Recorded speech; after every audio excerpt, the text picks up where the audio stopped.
দেখো মানে কি বলেছে, বলেছে in a election 10% of the voters on the voter list did not cast their vote and 60 voters cast their ballot paper blank.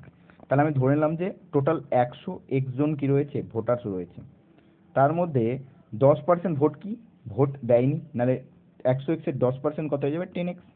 তাহলে 10x কি করেনি, ভোট দেয়নি, পড়ে থাকলো কত আর 90x।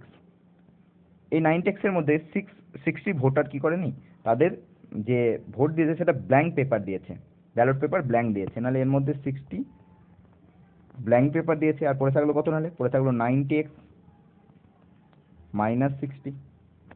এবার বলেছে এর মধ্যে দুটো, এবার there there were only two candidates, মানে এইখানে করে দুটো ক্যান্ডিডেটস পড়ে থাকলো, একটা উইনার হবে আর একটা লুজ করবে, একজন জিতবে একজন হারবে।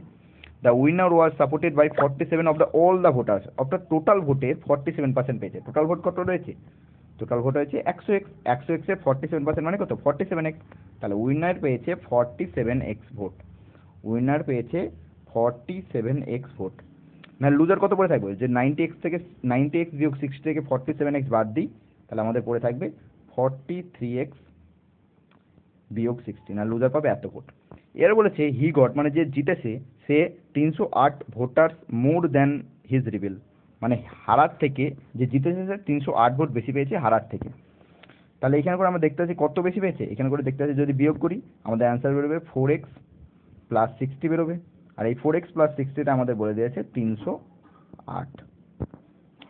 যেখানে করে 4x এর ভ্যালু আমরা বের করবো কত 248, 248 4 দিয়ে কাটাকুটি যাবে, নাহলে অ্যান্সার বেরোবে এক্স এর ভ্যালু 62, নাহলে এক্স এর ভ্যালু বেরিয়ে গেল আমাদের 62। এবার আমাদের বের করতে বলেছে the number of the voters on the list was, তাহলে টোটাল ভোটার কতগুলো ছিল, টোটাল ভোটার ছিল আমাদের 100x, আর এক্স এর ভ্যালু আমাদের বেড়েছে 62, তাহলে 100 ইন্টু 62 কত হয়ে যাবে 6200 হয়ে যাবে রাইট অ্যান্সার। তো অপশন নাম্বার বি হবে একেবারে সঠিক অ্যান্সার।